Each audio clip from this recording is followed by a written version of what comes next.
కదికేది రాగి సద్ది వెతికితే తెలివి కొద్ది సోదికి రాదు ఉన్న బుద్ధి బిరుదు మాత్రం మంచి బుద్ధి. ఎట్టాగే మీతో చచ్చేది ఎగతాళి చేసేసి కడాకి మంచి బుద్ధి అంటారు, కోపం ఏమో చప్పడిపోద్ది.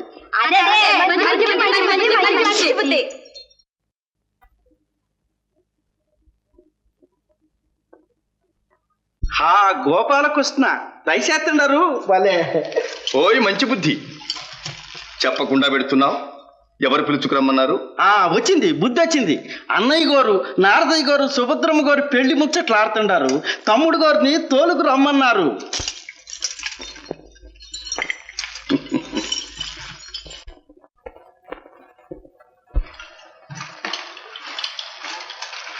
ఓహో నారద మునీంద్రులా ఇక్కడ.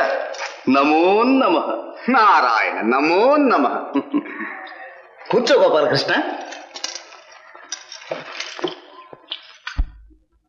చూసావా గోపాలకృష్ణ, మన బాధ్యతలు మనకే తెలియవన్నట్లు మీ వదిన తొందర పెడుతుంది. కానీ సుభద్రకు వరుణ్ణి ఎప్పుడో నిర్ణయించాను. ఆహా, మీ ఎంతటి వారికి బావమరిది కానవచ్చుకున్న ఆ అదృష్టవంతుడు ఎవరో విన కుతూహలంగా ఉన్నది. ఎవరో కాదు, మా దుర్యోధనుడే. ఆహాహా, కౌరవ కుల నందన వన పారిజాతం. మీ ఆలోచన దివ్యంగా ఉంది. నారద మునీంద్ర, మీరు త్రికాల వేదులు కదూ, ఎక్కడ ఏం చెప్పినా దివ్యంగానే ఉంటుంది. నారాయణ నారాయణ. పరిస్థితులు అదే కాలం కలిసి వచ్చినట్లు నిన్ననే ధృతరాష్ట్రుల వారి దగ్గర నుంచి వార్త వచ్చింది. అన్నగారు, అయితే పిల్లని అడుగుతూ వారి దగ్గర నుంచి కబురు వచ్చిందన్నమాట. మంచిది. కాదు గోపాలకృష్ణ, ఆ దుర్యోధనుని భక్తి చూడు. ఇంతవరకు నేర్చింది చాలక నా శిక్షణలో గదాయుద్ధమున పరిపూర్ణుడు కావాలని ఉవ్విళ్ళూరుతున్నాయట. ఇంతకంటే యోగ్యత ఏం కావాలి? మన సుభద్రకు దుర్యోధనుడే తగిన వరుడు. ఏమంటారు నారద మునీంద్రుడు? అవును, అది నిజమే. మరి వాళ్ళు అడిగే వరకు ఆగడం ఎందుకు? ముందే నేను వార్త పంపుతాను. ఏమండి, వాళ్ళు అడగందే మనకెందుకు తొందర? ఏమీ ఆలోచించకుండా. అదేమిటి రేవతి, ఇంకెవరితో ఆలోచించాలి? అది కాదండి, మరీ తెలియని పిల్లగాదుగా. వరుణి విషయంలో సుభద్ర ఆలోచన ఏమిటో? నువ్వనేది ఏమిటి రేవతి? నా చెల్లెలికి స్వయంగా వరుణు చూసుకోవలసిన గతేం పట్టింది? బాధ్యతంతా వహించి పెద్దవాణ్ణి నేనున్నాను. చిన్ననాటి నుంచి సుభద్ర అర్జునునే వరించింది. ఆహా, బాంధవ్యం చూసుకున్నా మనకు దుర్యోధనుడెంతో అర్జునుడు అంతే. అది నిజమేనమ్మా. నారద మునీంద్ర, మీరు మునీశ్వరుడు, బ్రహ్మచారుడు, మీరు ఊరుకోండి. నారాయణ. గోపాలకృష్ణ, నీకు తెలుసుగా ఆడవాళ్ల గొడవ ఇలాగే ఉంటుంది. సుభద్ర అర్జునుని కోరడం ఏమిటి, రేవతి ఆ మాట చెప్పడం ఏమిటి? వివాహం అంటే 1000 ఏళ్ల పంట. అటువంటి ముఖ్య విషయాలలో ముందు చూపు ఉండాలి. అవునవును, భావి జీవితంలో వరుని అంతస్తులు ఎలా ఉంటాయో చూడాలి. అది నిజమే బలరామదేవ. అది చెబుతున్నాను వినండి. దుర్యోధనుడికి అర్జునుడికి హస్తిమశకాంతర భేదం ఉన్నది. పరాక్రమంలోనంటారా, అర్జునుడి శక్తి నాకు తెలుసు. గదాయుద్ధంలో దుర్యోధనుని ముందు ఒక్క నిమిషము నిలవలేడు. ఇక రాజ్యార్హత విషయంలోనంటారా, అర్జునుడు ధర్మరాజుకు తమ్ముడు, ఈ జన్మలో రాజు కాలేడు. దుర్యోధనుడు కౌరవాగ్రజుడు, నేడు రారాజు, రేపు సర్వమహీమండలాన్ని శాసించగల అర్హత యోగ్యత కలిగినవాడు. ఇంకా వినయ విధేయతల్లోనంటారా, దుర్యోధనుడు ముందు అర్జునుడు ఎంత? శ్రీకృష్ణుల వారేదో పరధ్యానములో ఉన్నట్లున్నది. కాదులేండి, మా గోపాలకృష్ణుడు ఎప్పుడూ నా మాటకు మౌనమే వహిస్తాడు. ఓహో సరే, ఇన్ని విధాలు ఆలోచించిన తర్వాత ఇంకా ఆలస్యం ఎందుకు? ముహూర్తం మాట తరువాత మా సుభద్రను మీ దుర్యోధనునికి ఇవ్వ నిశ్చయించినామని ధృతరాష్ట్రుల వారికి వార్త పంపుతాను. ఓహో, దివ్యంగా ఉన్నది. నారాయణ. శ్రీకృష్ణ, ఇక నేను సెలవు తీసుకుంటాను. నమో నమః.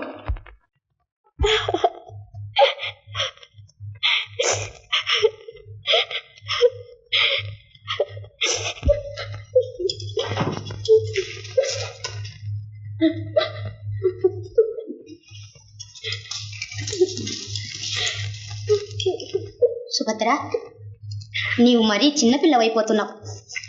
నాకేం బాగలేదు. ఇంత అధైర్యపడితే ఎలా?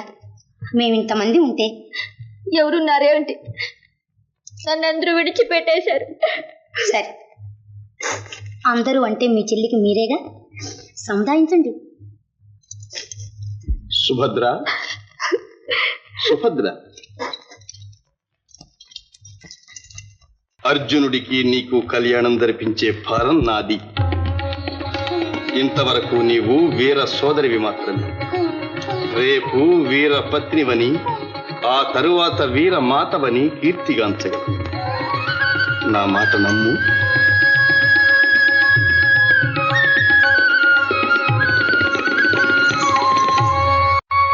అర్జున, ఫల్గుణ, ఎక్కడున్నారు స్వామి? ద్వారకలు, అంతఃపురంలో. నారాయణ నారాయణ. నారదమునింద్ర, నమో నమ. కళ్యాణమస్తు. ఎక్కడ నుండి రాక? ద్వారక నుంచే, బలరామకృష్ణుల సన్నిధి నుంచే. అక్కడ అందరికీ కుశలమే కదా? కుశలమేమిటి, అంతా కోలాహలంగా ఉంటేను. సౌభాగ్యవతి సుభద్రాకుమారిని రారాజు దుర్యోధన సార్వభౌములకు ఇచ్చి వివాహం చేయ నిశ్చయించినారు. సుభద్రను దుర్యోధనునికి ఇస్తున్నారా? మా బావ కృష్ణుడు అక్కడ ఉండగానే? శ్రీకృష్ణుల వారు మీ పక్షమే, కానీ మీరిక్కడ భూప్రదక్షిణాలు చేస్తూ ఉంటే అక్కడ వారేం చేయగలరు? తెలిసింది, తత్వం తెలిసింది.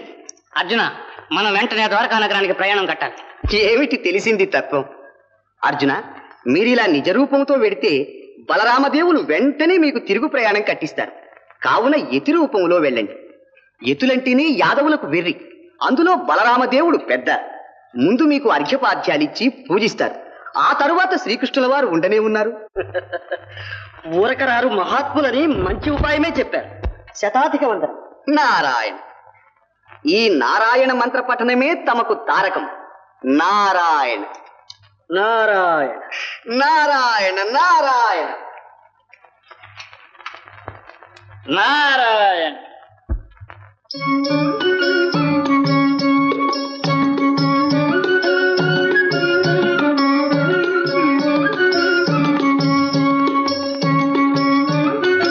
నారాయణ నారాయణ. ఓహో మహాయతి, ఈ రైవతకాద్రిని పావనం చేశారు. కాంతలను రోసి సన్యాసి అయిన నాకంటే కాంతను కోరి సన్యాసి అయిన మీరే బాగున్నారు. అజభి దఫఫ విశ్వేశకి స్వామి వాహిమం వాహిమం. బ్రహ్మచారి, ఏమిటి దండకం? దండకం కాదు స్వామి, ఇది తమ నూతన నామధేయం. ఎవరైనా అడిగితే ఏం చెప్పాలి? అర్జున, ఫల్గుణ, పార్థ వగైరా మీ దశనామాల ఆది అక్షరాలను గుదుగుచ్చి పిలుచుకోవడానికి వీలుగా అజభి దఫఫ విశ్వేశకి స్వామి అని పొట్టి చేశాను. గొప్ప పని చేశావు. కాని బ్రహ్మచారి, ఇంతకు యాదవ పెద్దలెవరూ రావడం లేదే? వస్తారు స్వామి, వస్తారు. మీరు ముందు ధ్యానంలో కూర్చోండి, నేను వెళ్ళి మీ పేరు ప్రచారం చేసి వస్తాను. నారాయణ.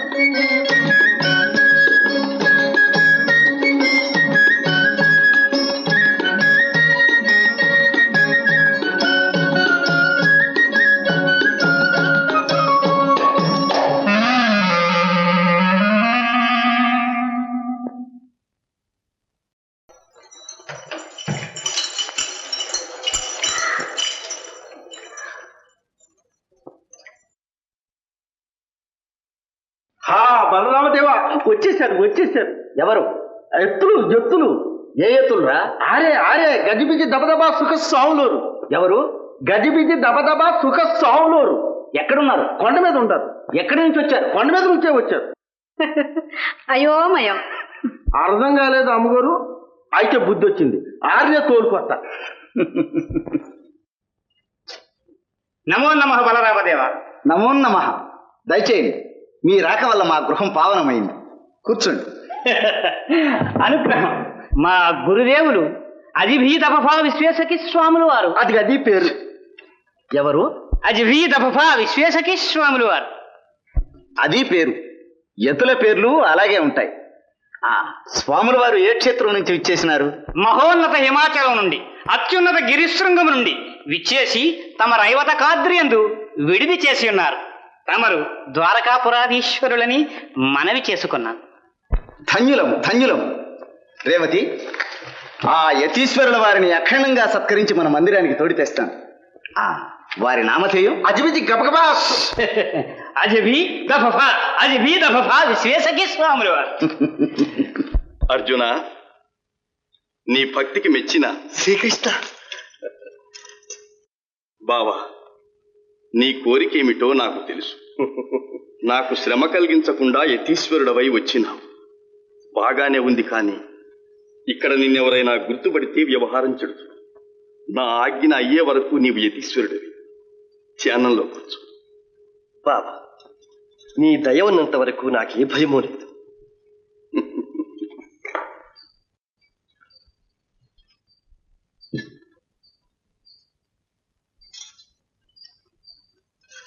బాబా, అది కోదండం కాదు, త్రిదండం.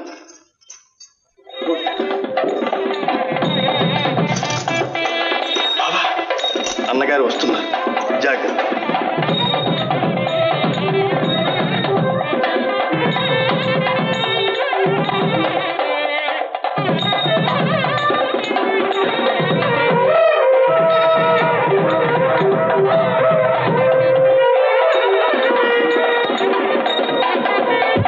అజిభీత బఫా విశ్వేశకి స్వాముల వారికి, అజిభీత బఫా విశ్వేశకి స్వాముల వారికి.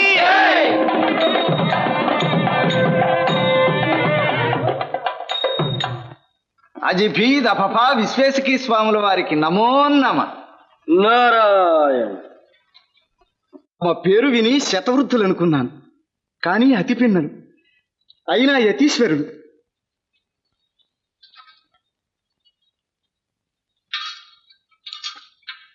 నన్ను శిష్యపరమాణువుగా అనుగ్రహించాలి. నారాయణ, మీరు రాజర్షులని, యతులకు విధేయులని మీ కీర్తి విని ఇచ్చట సర్వము సుభద్రమని వచ్చినాం. మా చాతుర్మాస్య వ్రతం ఇచ్చట నిర్విఘ్నంగా సాగుతుందని విశ్వసించినాం. నన్ను ధన్యుణ్ణి చేశారు స్వామి. మీరు చాలా నిష్ఠాగరిష్ఠులు. మీ వ్రతానికి నా మందిరమే యోగ్యమైనది. నా ఆతిథ్యం స్వీకరించి నా గృహాన్ని పవిత్రం చెయ్యండి. నారాయణ నారాయణ.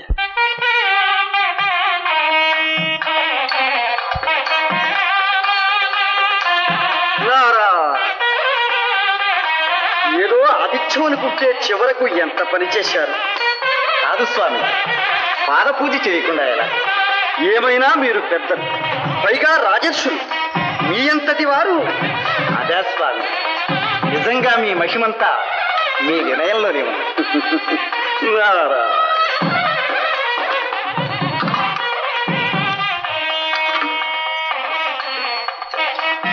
మహాత్ముల పాదతీర్థ. నారాయణ. రా గోపాలకృష్ణ,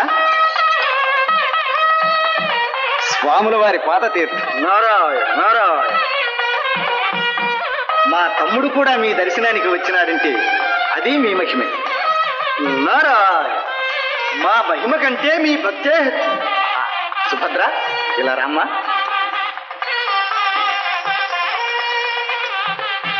స్వామి, సుభద్ర మా ఏకైక సోదరి.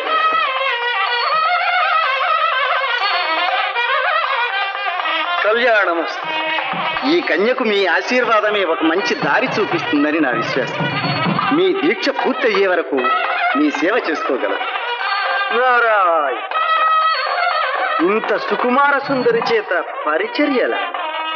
స్వామి, మీ స్థాయిస్థాలతో కాదు, మా అన్నగారి మాటే చెబుతున్నాను.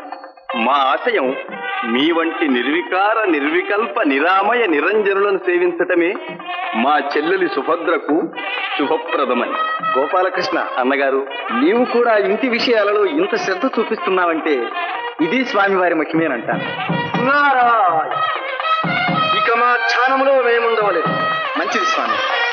సుభద్ర, ఇంకా వారి గౌరవ సత్కారాలు చూసుకోమ్మా.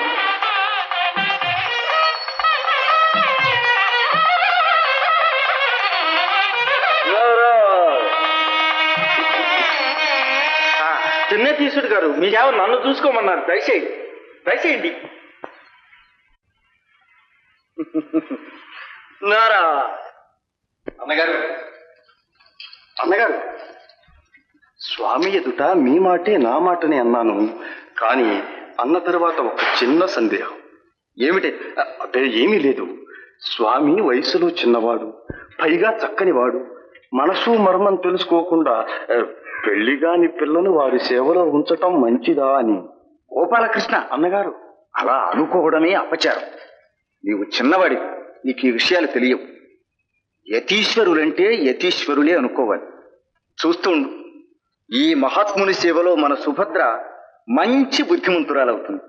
అలాగే కానివ్వండి అన్నగారు.